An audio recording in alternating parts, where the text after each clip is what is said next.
Hey Geeks, Ezekiel Gutierrez for BestGeekBlogEver.com here at the Paley Center for the world premiere of the DC Warner Brothers new feature-length animated film Justice League War.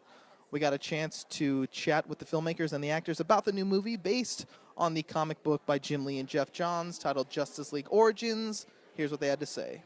Admit it. Just be honest with us. Is this the geekiest red carpet you've ever done? I don't know. I wouldn't call it geeky. It's a whole outside of the box experience. I mean, you guys know a world of comic books because this isn't what's the big thing they do in Vegas? Comic-Con. Yeah. Comic-Con. Yeah. I have never been to that, but I hear that's a crazy world. I've never been to a couple of the actors on the show, Matthew Gray Gubler and Joe. They've been down there and they said it's a whole different world. I'm just excited to be here because it's not the normal carpet. It's not even red. It's kind of gray blue, aqua. Yeah, there you go. No, this is. I'm a rookie in this world. I'm a rookie in the voiceover world, especially of playing superheroes. I know a little history of it, just growing up as a kid. You know, watching Batman and Aquaman and Wonder Woman and Superman. I've always heard about Cyborg, but I know that his story hasn't really been told. So now they're introducing him in this piece and. A couple other actors have played Cyborg, and this time around it was my turn. And I'm a rookie, but I got in there, and Rocky Carroll, who I've known for years, plays Cyborg's father, and I knew him from Chicago Hope. He kind of walked me in 45 minutes, kind of gave me a crash course, little tutorial, and we got to work side by side in a booth, and I just kind of followed what he was doing as far as bringing the words and bringing his character to life. And because he played my father, I just knew the relationship of father-son of what Victor must be going through. Then this accident happens, and then he becomes this other thing, which is happening. So then his voice and his demeanor and his, changed, and so I just trusted my instincts and my gut, and just did what I could do with the voice, you know. And I know this was the most interesting and most anxiety-filled work I've done, and for that I want to do more. It could have scared me away, but all it did was draw me to it. I really want to keep doing this. I've seen the film. It's good to have you in the DC animated film family. You do an incredible job. What do you feel like you hope that you've added to that playing this role?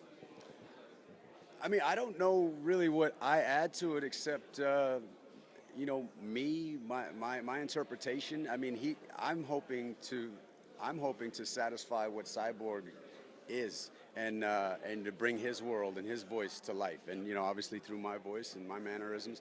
I didn't get into tweaking my voice and all that stuff like some voiceover cats do. I wasn't told that I needed to do that. They just said, you know what, they liked my voice. I manipulated it based on emotion, and he said they told me to just bring the emotions to life and let the rest take care of itself. And it's because it's not just a bunch of superheroes just kicking butt. There's a human quality to it. There's a humanistic story to it. So you understand what's behind the armor. You understand where they came from and what their responsibilities and what's at stake for them now. And so it's not just for kids. It's for everybody. And that was pretty cool. He's half black. He's half white. He was a regular guy. He was an athlete. He wanted love and validation from family, from his father. He couldn't get it, but he still was making a name for himself. And then all of a sudden, this tragedy happened, and the one person that he really couldn't get attention from was there to save the day, which was his father. And his father basically gave him a second chance, and it's quite the second chance because now he can affect the world and join a list of characters that, save the day and, make people feel safe. You play the world's fastest man. This is the world's fastest interview. Should people see this movie? Absolutely. And that's it for us. No, I'm totally kidding. Thanks for being cool with that thing. Bam, that's it. Moving on. What's the deal with Flash not being on the poster? Listen, this is the biggest mistake that these guys will ever make, is not putting Flash on this poster. I mean, they're leaving tens of thousands of units of Blu-rays in the warehouse because, right? Look, you should see the Flash T-shirt is amazing. I mean, I'm wearing the same one. You can't see this one because it's off camera, but the fan support, and the support of all the journalists here on the line is incredible. Can you speak on behalf of Green Lantern as well? Why? What's the deal? Flash and Green Lantern? I mean, honestly, I'm less concerned about Green Lantern not being on the poster. Look, he's a nice guy. He really is. But the people really want the Flash, let's be honest. So you've seen the film. It's really very great. Yeah, very great. Were you sort of familiar with? I mean, you said that you grew up with Justice League. You grew up with. Were you familiar with this story? Did you read the story beforehand? I didn't know this story beforehand. Like it's, I mean, going through this thing, I'm learning about the New 52 and all this stuff that I had no idea existed. So that part of the world is all new to me. The superhero thing, the geek culture is getting so popular now. It's kind of reached this zenith. What do you feel like you've contributed to that now? How do you feel about now you're a part of that?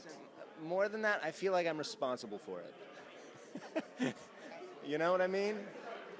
It's, listen, I would love to think that I played a small part in it, yeah, because I think it's kind of a golden age for superhero movies and superhero stories, don't you think? It's there's a lot of really good ones, and things that people like myself never thought would work, like a movie like Thor.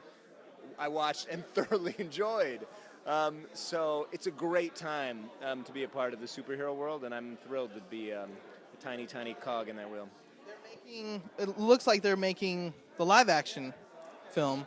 How fast are you, and do you think you could play it in live action? I'm pretty fast for an old man. You know, so yeah, absolutely. If the filmmakers for that one took one look at this one, it'd be pretty easy to see. Listen, I've never looked better on screen than I do in this movie.